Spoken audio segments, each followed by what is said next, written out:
saludamos al doctor Tiberio Torres. Él es docente universitario, experto en Derecho Público, profesor de la Universidad de Cuenca. Doctor Torres, muy buenos días, un feliz año, y quisiéramos iniciar con su análisis de este año en el siempre complejo panorama de Ecuador. Perdimos ya la cuenta de cuántas reformas tributarias se hicieron en el gobierno de Rafael Correa, un poco la tónica seguido ahora, sobre todo con un panorama bastante confuso, de largas discusiones que se ve matizada por los continuos errores que comete la legislatura, incluso el Ejecutivo, en el tratamiento de estas nuevas leyes. Se puso en vigencia ya la ley de simplicidad y progresividad tributaria. Quisiéramos conocer cómo queda esto y de qué manera complica las actividades en Ecuador. Buenos días a ustedes, un feliz año también, un feliz año a toda la audiencia. A ver, lamentablemente el gobierno actual sigue la tónica del gobierno anterior en un tema, en la poca estabilidad del sistema tributario nacional. El gobierno anterior, usted bien refirió, hizo tantas reformas tributarias que algunos le perdieron la cuenta. Y yo también no tengo el dato exacto, pero recuerdo que fueron más o menos 13. Y en este gobierno vamos por la segunda o tercera reforma ya. Eso genera preocupación en el sector productivo, en el sector empresarial, sobre todo extranjero, porque le quita un elemento fundamental a la economía nacional que busca inversión extranjera, y es el de la certeza, el de la estabilidad jurídica. La seguridad jurídica, que siempre es un problema para Ecuador. Siempre ha sido un problema, más en este régimen que creo yo adolece de un problema fundamental, y es la falta de un capital político fuerte. Eso hace que no tenga la fuerza necesaria para tomar algunas decisiones que son importantes. No obstante, hay que reconocer que la última reforma, la que está contenida en la Ley de Simplificación y Transparencia Tributaria, que ha sido publicada el 31 de diciembre, era una reforma necesaria. Era una reforma necesaria sobre todo porque atiende a ciertos requerimientos del Fondo Monetario Internacional para continuar con el programa de desembolsos que tiene programado con el Ecuador. Además, hay que reconocer que sí reconoce algunas o recoge algunas reformas interesantes que esperemos produzcan efectos positivos en la economía nacional. ¿Cuál es el nuevo panorama que vivirá Ecuador con respecto a tributos? A ver, yo creo que lo más importante está en el establecimiento de ciertos esquemas simplificados para el pago del impuesto a la renta en algunas actividades, la actividad bananera, las actividades agropecuarias en general, que ven un régimen simplificado o una tarifa simplificada de impuesto a la renta que atiende más bien a un valor fijo respecto de los ingresos brutos anuales, con la eliminación de algunas cargas, deberes formales, sobre todo para este tipo de contribuyentes, y el establecimiento para algunas actividades de un régimen simplificado también, algo parecido a lo que teníamos ya vigente en el RICE para las actividades en general. Ahora se establece un RICE también para las pequeñas y medianas empresas, que también puede resultar interesante. Se ha mejorado el tema de algunas deducibilidades, se han revisado algunas exoneraciones. Yo creo que en líneas generales el paquete tributario puede ser positivo. Coincido con la visión del analista de Cordes que veíamos hace un momento, del decano de Economía de la Universidad de las Américas, que creen que puede ser positivo este paquete de reformas para lo que sea la economía nacional en el 2020. Ha habido una serie de cifras que se dieron durante la discusión de la Ley de Simplicidad y Progresividad Tributaria en cuanto al impacto de esta ley. ¿Cuál es su mejor estimación? Oiga, es difícil hacer una proyección aproximada a la realidad respecto de cuáles serán los impactos reales, porque la economía está sujeta a un sinnúmero de bueno, el gobierno ha dicho que aspira a recaudar $600 millones con estas reformas que ya han sido aprobadas. Sí, habrá un impacto en la recaudación, evidentemente. Se han revisado algunas tarifas en el impuesto a los consumos especiales, se han establecido nuevos tributos a los consumos especiales que evidentemente incrementarán la recaudación, se han revisado algunas deducciones y rebajas del impuesto a la renta que también significarán más recaudación. Pero sobre todo, creo yo, habrán ingresos fiscales que no serán tributarios y que serán los provenientes del régimen de remisiones que está previsto en la primera parte de la ley. Eso le dará un buen nivel de ingresos al Estado, que no necesariamente serán tributarios y que además no necesariamente son sostenibles en el tiempo. Hay que analizar también que el nivel de ingresos puede estar influido en este año en particular por un régimen que se establece excepcional por esta única vez, para que quienes le están debiendo dinero al Estado producto de impuestos retenidos o percibidos, puedan pedir facilidades de pago, lo cual antes no era posible. Ahora se establece un régimen de excepción, lo que puede significar un incremento en las recaudaciones temporalmente, ¿no? Y que la gente aproveche la remisión para pagar. Así es. ¿Cómo afectará este nuevo esquema a los sectores productivos y cómo a los consumidores? Yo creo que los consumidores no van a sentir un gran impacto producto de las reformas. Distinto habría sido el tema si es que se hubiese optado por el camino que inicialmente se especuló en el país, que era el de incrementar la tarifa del impuesto al valor agregado, por ejemplo. Eso habría tenido un impacto significativo en el consumidor. Cierto es que ahora se establece el impuesto al valor agregado sobre ciertos conceptos que antes no estaban grabados, por ejemplo los servicios digitales, y ahí la gente va a sentir un poco el impacto. Pero creo yo que en términos generales el consumidor en su conjunto no se verá mayormente afectado. Lo que sí se establece es un régimen que por su flexibilidad puede ser más favorable para el desarrollo de ciertas actividades, sobre todo pequeñas y medianas empresariales, ¿no? ¿Impactos previsibles en la inflación? No creo que haya un impacto significativo en el tema inflacionario. Ventajosamente, nuestra economía dolarizada es un buen catalizador del tema inflacionario. Las cifras desde el año de dolarización hasta nuestras épocas demuestran eso. Hemos tenido siempre inflaciones inferiores a un dígito, ¿no? O de un dígito, lo que significa que la dolarización en sí hace que la inflación se mantenga estable. Entonces ahí no habrá un impacto significativo. Hay temas como, por ejemplo, el ICE, temas que van directamente a los consumidores, como es el tema de los planes celulares. Se va a pagar el 10% adicional. Entiendo que eso ya incluso algunas telefónicas anunciaron ya que la facturación de enero contemplará este 10% adicional. Y los servicios por Internet. Y los servicios por Internet los también. Servicios digitales, las cervezas, producidas a gran escala, todas esas se verán impactadas. Cierto es que habrá un impacto ahí en el consumidor, pero creo que en líneas generales no será demasiado significativo. Habrá que ver, sin embargo, qué es lo que pasa con un tema que ustedes referían hace un momento, que hicieron referencia a la acción que estaban por proponer los sectores empresariales respecto de la inconstitucionalidad. Y han venido oponiéndose en términos generales a esta ley en varios aspectos. Sobre todo creo yo que sí hay algo que reclamar, y es la forma atropellada en la que se puso en vigencia la norma, y respetando incluso procedimientos constitucionales y volviendo cuestionable la vigencia de la norma. Se hizo en el marco de un periodo declarado de vacancia del legislativo. Se reunieron de emergencia porque si esperaban a que entre por el Ministerio de la Ley, eso habría ocurrido recién a mediados de enero. Eso habría que el impuesto esté vigente recién desde el 2021 en muchos de los casos. Atropelladamente lo hicieron. Insisto, creo que con un procedimiento cuestionable habrá que ver qué es lo que resuelve la Corte Constitucional, que tiene una papa caliente entre las manos ahora, ¿no? Hay otro tema que ya no tiene relación con la ley de simplicidad y progresividad tributaria, sí con los acuerdos bilaterales o multilaterales que mantiene Ecuador, y es el acuerdo con la Unión Europea. Para este año entrarán nuevas normas. Se ha anunciado que esto incidirá en el precio de varias ramas comerciales, como la de los vehículos, los licores. ¿Qué es lo que viene este año con respecto a esta importantísima fuente de productos que es la Unión Europea? Bueno, lo que ocurre es que cada año de vigencia del acuerdo significa una reducción mayor de los aranceles que ya estaban vigentes. Para ponerle un ejemplo de algo que usted ha tocado, el tema vehicular. Vehículos que tenían antes de la vigencia del acuerdo un arancel del 40%, para este año ya lo tendrán en el 20%, es decir, ya hemos reducido la mitad los aranceles en ese rubro en particular.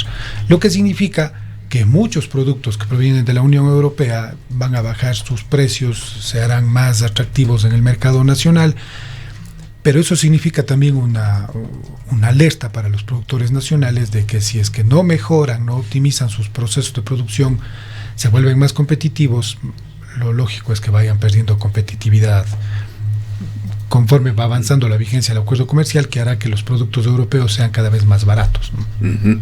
Hay una incidencia, además de los dos mencionados, de licores y vehículos en algunos otros rubros. Todos los productos que ingresan de la Unión Europea en general, pero los que más lo siente el consumidor son temas como vehículos, como vestuario, como licores, que son de consumo está más masivo. cercano, digamos, al consumo habitual. Exactamente. Sin embargo, también ingresan productos agropecuarios y demás, en los cuales también habrá un impacto importante.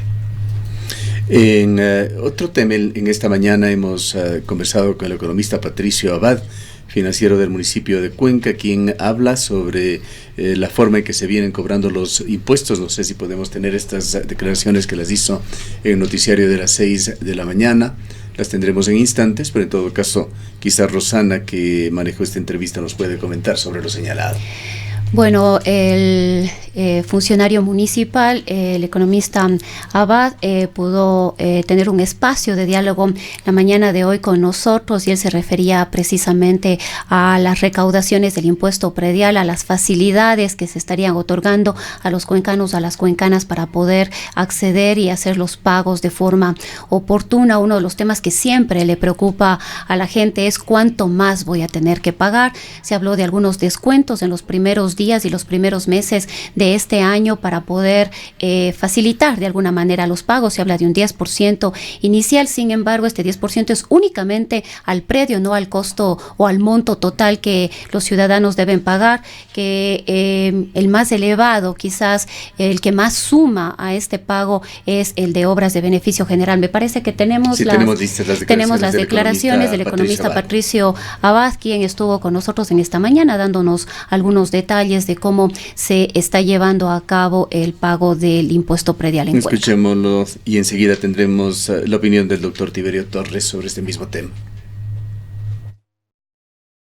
De una mayor comodidad, claro, estamos nosotros listos a recibirles, y más bien es una emoción ver a personas de la tercera edad, a ciudadanos pues con discapacidad que se acercan, que les ayudamos. Pero adicional a esto, como bien expresa usted, hay una serie de alternativas que justamente en el hecho de dar un mejor servicio, de acuerdo pues al tiempo que manejan los ciudadanos, tenemos 80 puntos de atención, entre los cuales están instituciones financieras como bancos, cooperativas, Farmasol, tenemos convenio con la misma etapa, con la EMOF, con en este caso pues la unidad de control municipal, donde también se están atendiendo. ¿Vía online también? Claro, sí, justo a lo que iba también, el hecho de que tenemos un botón de pagos. Este momento el botón de pagos es con una institución financiera y con sus tarjetas, ¿no? Entonces eso es lo que limita, no es que se caiga el sistema, más bien se está monitoreando a cada momento, más bien es el hecho de ingresar la tarjeta de crédito que en este caso activa el proceso dentro del proceso en pago en línea. Hemos tenido pues ya cerca de 400 operaciones que se han generado y que han resultado ¿Cuánto se ha efectivas. recaudado hasta la fecha? Del 1 al 5 de enero pues tenemos una recaudación de $1.750.000. Más bien eso ya nos muestra el comportamiento, como le decía licenciada, pues de el Pero cuencano. bueno, se ha dicho que los cuencanos, las cuencanas siempre hemos sido buenos pagadores, Sí, a diferencia puntuales, de sobre otras todo. situaciones en las que evidentemente se darán algún tipo de problemas. Pero ¿cuánto aspiran recaudar ustedes en este primer mes, por ejemplo? Bueno, el valor total que nosotros habíamos estimado, hablando de lo, como usted bien expresó, pues de los 171,000 títulos del predio rústico, del predio urbano, 143,000 títulos, que suman pues alrededor de 12,5 millones de dólares. En este primer mes, pues, básicamente nos ha mostrado la experiencia que el cuencano en estos meses son enero, febrero, marzo, que es la cúspide, el pico de recaudación, después disminuye. Así es, sí, ya vamos a conversar ese aspecto, licenciada.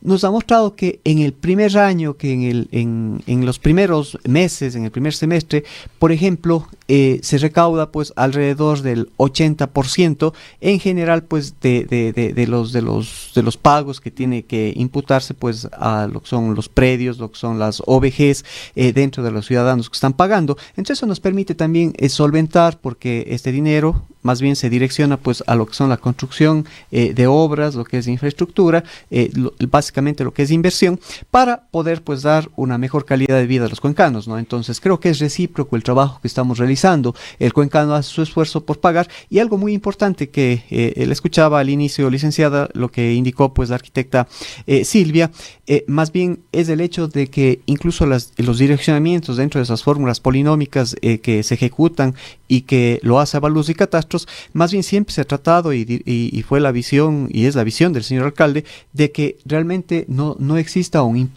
mayor impacto dentro de la economía del ciudadano, a tal punto que podríamos hablar que el rango de un Pareto, un 80%, el incremento, en este caso de los predios, está entre 0 y $5, ¿no? Hasta $5. Obviamente, ahí vienen los parámetros, vienen, en este caso, pues, el hecho de determinarse que el número de predios, el tamaño, la ubicación, a un predio más grande, pues, obviamente se le cobrará un valor mayor, mientras que el direccionamiento del señor alcalde es más bien que a las personas pues que menos tienen, menos paguen, ¿no? Entonces creo que es... Ahora quizás en este tema valdría la pena concentrarnos un poquito más.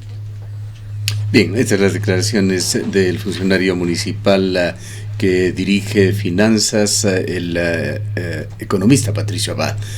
Su comentario, doctor Torres, sobre la importancia de la recolección de impuestos en esta etapa en el municipio y las ventajas para el contribuyente de pagar tempranamente. Voy a empezar por lo segundo. Evidentemente significa una ventaja para el contribuyente el pagar durante este primer mes por los beneficios de rebajas o de descuentos que se hacen por parte de la municipalidad. Descuentos que alcanzan hasta el 10% si uno lo hace en la primera parte del año. Eso se ve reflejado en el nivel de cumplimiento que el jefe financiero del municipio ya ha indicado respecto a la recaudación. El hecho de que en 5 días hayan recaudado cerca de $1.200.000 de casi 12 millones que es el proyectado, quiere decir que estamos cerca del 10% del total de los impuestos que ya se han recaudado, lo cual significa que hay un muy buen nivel de cumplimiento en la ciudadanía cuencana en efecto. Es importante que cumplamos con el pago de nuestras obligaciones para con la municipalidad, primero para estar al día de nuestras obligaciones, pero segundo porque el municipio cuenta presupuestariamente con sus ingresos y mientras más pronto los tenga, más pronto puede disponer de ellos y ejecutarlos, evidentemente, ¿no? Y quizá para culminar, un comentario también sobre otro tema que hemos tratado anteriormente con usted, que no ha sido aún modificado ni parece estar en la agenda, el de patentes municipales, esta especie de impuesto a quienes tienen un RUC en esta ciudad. Y otro tema que también se está dando en estos días, que ha sido materia de comentarios a través de las redes sociales de esta radio, el cobro que sigue haciendo el gobierno provincial con respecto a la tasa solidaria. Se entiende que son rezagos del año anterior, pero hay cantidades ingentes que tienen que pagar aún los usuarios de los vehículos. A ver, sobre el primer tema, el de patentes, sí hay una deuda pendiente por parte de la municipalidad de sentarse y a discutir seriamente respecto a la aplicación de la patente. Hemos dicho nosotros en múltiples ocasiones, cuando hemos conversado en este medio, que hay una aplicación indiscriminada del impuesto hacia toda persona que tiene un RUC. Una aberración en realidad de lo que está sucediendo con esta tasa. Sin tener en cuenta que el COTAD que establece este impuesto establece las condiciones en las que deben cobrarse este tipo de impuestos y que no necesariamente se cumplen en todas las personas que tienen un RUC. Entonces ahí hay una tarea pendiente del municipio y que ojalá la cumpla de manera temprana. Respecto a la tasa solidaria, me parece que también hubo una tarea pendiente ahí de la Cámara Provincial al no pronunciarse qué es lo que ocurriría con las deudas pendientes de cobro de la tasa solidaria de los años anteriores.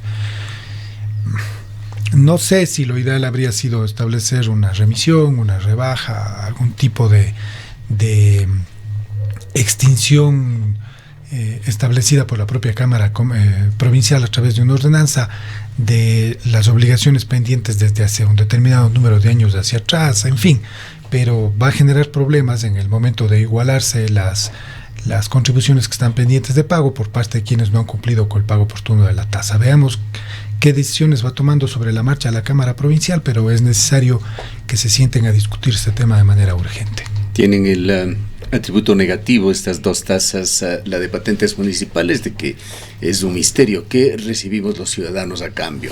Y en cuanto a la tasa solidaria, ni qué decir con la realidad vial de esta provincia. No se ha visto reflejado en obras lo que debería ocurrir con todo tributo, ¿no? Alguna vez comentábamos ya eso y decíamos, el principal problema en el Ecuador que afecta la voluntad de pago de los contribuyentes es que uno paga y no necesariamente ve reflejado en obras o en actividades beneficiosas para el ciudadano lo que se paga de tributos, y eso está pasando también a nivel local. Bien, muchas gracias por su presencia, doctor Torres. Así se inicia en este enredado tema de impuestos y tributos y pago de tasas de Ecuador en este 2020, cuando ha entrado ya en vigencia la Ley de Simplicidad y Progresividad Tributaria.